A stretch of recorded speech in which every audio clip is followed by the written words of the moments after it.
If you've been following my series on this Gold 300D that I affectionately call Bubbles, you'll know that the next thing I want to tackle is the front brakes.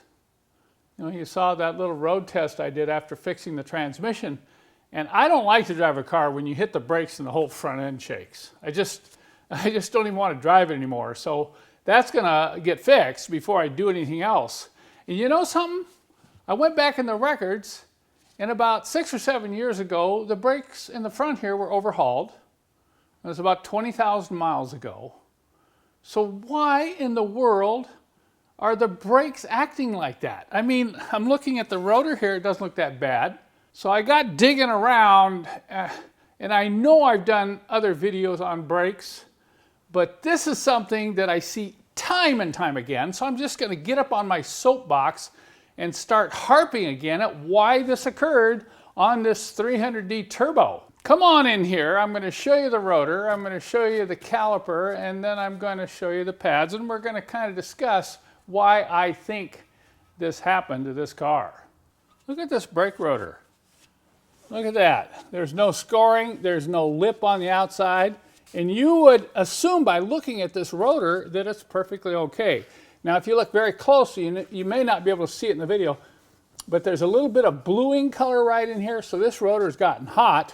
The caliper has been replaced. I can tell this is a rebuilt caliper, but look at this right in there. See that rust right in there? That's where the brake pad slides. Now, let's take a close look at the brake pad. Now, the pads aren't bad either as far as thickness, but we had to pry these pads out, literally pry them out. They were frozen in these tracks in the calipers, and look at the edges. The edge of the pad are rusty and there's absolutely no lubrication. So these pads were not installed properly. Once again, I only recommend ceramic brake pad grease, and you want to actually put grease right on these edges. You also want to put grease on the pins where they ride in these holes in the pads. A lot of people don't do that. They just, you know, spray a bunch of goo on the back and hope that's going to prevent squeaking.